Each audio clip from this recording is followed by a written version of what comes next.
everything seems to be very much attached to their titles. I mean, if they were really keen to do that, they would volunteer to surrender the titles. I mean, we know they're not allowed to use the Royal Highness bit, but certainly they still use the Duke and Duchess of Sussex, and that's why they get so much attention. So I'm not so sure that I'm convinced that she's trying to be an independent businesswoman. I'm afraid that everything seems to rely very much on their names. It does sound very inefficient.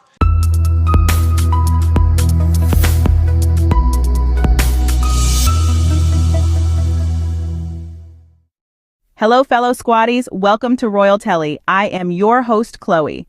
You know, it's always a joy to be here discussing the truth, the whole truth, and nothing but the truth. Today, we've got quite the treat in store for you. We're going to take a magnifying glass to some rather ridiculous claims made by Hugo Vickers about the Duke and Duchess of Sussex. You know Hugo, right? That bloke who seems to have an uncanny knack for creating fairy tales about our favorite couple. We're going to be debunking his claims, shedding light on the facts while indulging in a bit of laughter along the way.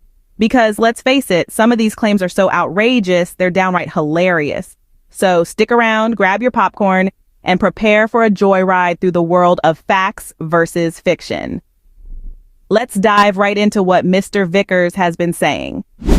Well, the business doesn't seem to be doing terribly well. And also, I have to ask myself, why are her jams going to be better, or her cheeses better than other people's who've been making them for decades, indeed, probably even centuries? And unfortunately, Meghan Markle and Prince Harry are very much, in any case, trading on his name of Prince Harry. Otherwise, we wouldn't be having this discussion. They also have a very expensive lifestyle, paying for the residence in Montecito, security, bring up their children and so forth. Everything seems to be very much attached to their titles. I mean, if they were really keen to do that, they would volunteer to surrender the titles. I mean, we know they're not allowed to use the Royal Highness bit, but certainly they still use the Duke and Duchess of Sussex, and that's why they get so much attention.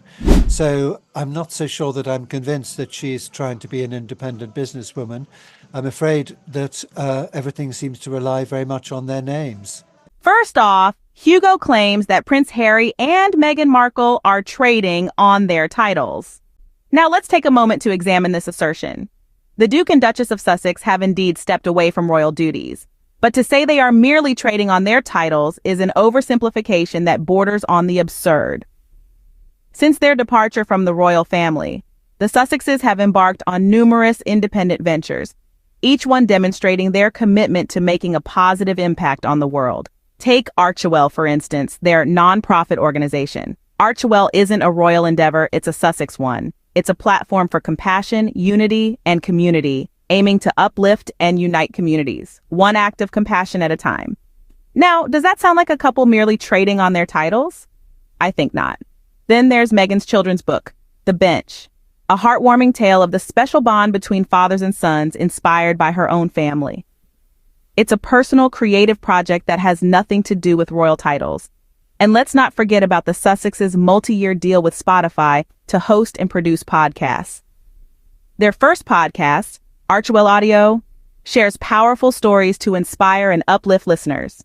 Again, this is not about titles, it's about using their platform for positive change. Moreover, the Sussexes have also signed a production deal with Netflix, promising to deliver informative and inspiring content. Their first announced project, Heart of Invictus, will follow a group of military veterans as they prepare for the Invictus Games. This is not about trading on royal connections. This is about supporting a cause close to Prince Harry's heart. So, dear squatties, it's clear that the Sussexes are not merely trading on their titles, as Hugo would have you believe. They are forging a path of their own, using their platform to support causes they believe in, and creating content that inspires and uplifts. This is not about royal titles, but about making a difference in the world. Next up, Hugo says that the American Riviera orchard is not doing well. Quite the contrary, ladies and gentlemen. The American Riviera orchard is not just surviving, it's actually thriving. Let's delve into the facts. The American Riviera orchard, its purpose is not just to create a successful business, but also to promote sustainable farming and healthy eating habits. This is a venture that aligns with their values of community service and positive change. Now let's talk about the success of this venture. Since its launch, the American Riviera Orchard has received rave reviews from both customers. Their products have been praised for their quality and the initiative for its commitment to sustainability. The orchard has also been recognized for creating jobs and contributing positively to the local economy. Furthermore, the claim that the orchard is suffering setbacks ahead of its launch is simply not true. In fact, the orchard has been going strong, with a steady increase in production and sales. It's clear that the Duke and Duchess of Sussex are not just trading on their titles, as Hugo claims, but are actively working to create meaningful impact. The orchard is also important to the Sussexes on a personal level.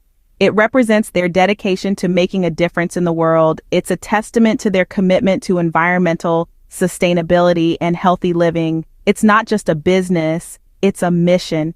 So to say that the American Riviera Orchard is not doing well is not just misleading, it's a blatant disregard of the facts. It's a narrative spun by critics who are more interested in sensationalism than in the truth. It's a clear attempt to undermine the good work being done by the Duke and Duchess of Sussex. Despite Hugo's baseless claims, the American Riviera Orchard is thriving. And it's not just thriving in terms of business success, it's thriving in its mission to create positive change, a mission that is clearly shared by the Duke and Duchess of Sussex. Hugo also suggests that the Sussexes have an expensive lifestyle paid for by the residents of Montecito. Now let's debunk this claim with some facts, shall we? Firstly, it's important to note that the Duke and Duchess of Sussex are independently wealthy. Before she married into the British royal family, Meghan Markle was a successful actress, best known for her role in the hit TV series Suits. Prince Harry, on the other hand, has his own wealth inherited from his late mother, Princess Diana, and his great-grandmother, Queen Mother. But let's not stop there. The Sussexes have also signed multi-million-dollar deals with giants like Netflix and Spotify. The Netflix deal, inked in September 2020, is estimated to be worth around $100 million.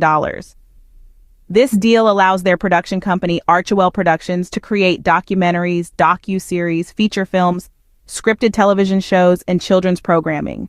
Meanwhile, their Spotify deal, signed in December 2020, is believed to be worth around $25 million.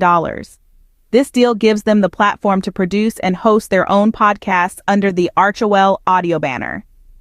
And let's not forget their various speaking engagements. So, it's clear that the Sussexes are not relying on the residents of Montecito to fund their lifestyle. They are self-sufficient individuals who have worked hard to create a financially stable life for themselves and their children, away from the British royal family and the intense media scrutiny that comes with it. And to top it all off, they've also been generous with their wealth, contributing to various charitable causes and even starting their own nonprofit organization, Archewell Foundation. Hugo's claim about the Sussexes' lifestyle is, quite simply, untrue. They are not a burden to anyone, but rather, they are a couple who have found a way to use their influence and resources to make a positive impact in the world. Finally, Hugo insists that Meghan is not an independent businesswoman and that everything she does relies on her title. Quite a claim, isn't it? But let's dive into the facts and see if this assertion holds any water. Firstly, long before Meghan became a duchess, she was a successful actress with a prominent role in a popular TV series, Suits. This was a platform she earned through hard work, talent, and determination, not by the virtue of any title. Then there's her book, The Bench. This heartfelt children's book, inspired by the bond between her husband, Prince Harry, and their son, Archie, has been met with considerable success. It topped the New York Times bestsellers list, and this accomplishment was achieved not because of a title, but because of the relatable narrative and the beautiful illustrations that resonated with readers around the globe. Meghan's work with Archewell, the nonprofit organization she founded with Prince Harry, is also noteworthy. Their numerous charitable endeavors, such as partnering with World Central Kitchen to build community relief centers, demonstrate her dedication to making a positive impact on the world. These initiatives are fueled by passion, not a title. Even her recent venture, the American Riviera Orchard, is a testament to her entrepreneurial spirit. In conclusion, Meghan Markle is indeed an independent businesswoman. Her endeavors are driven by her passion, her values, and her desire to make a difference. They are not, as Hugo would have you believe, tethered to her title. Once again, Hugo's claims just don't hold water. Well, fellow squatties, we've taken a journey through Hugo's claims and found them to be lacking in substance. We've seen how his statements, steeped in jealousy and unfounded assumptions, were simply attempts to tarnish the reputation of the Duke and Duchess of Sussex. It is clear that the couple's decision to step away from the royal family was not a product of their desire for celebrity status, but a need for personal freedom and independence. The couple's work, whether it's their American Riviera orchard or their numerous charitable endeavors, is a testament to their dedication and hard work.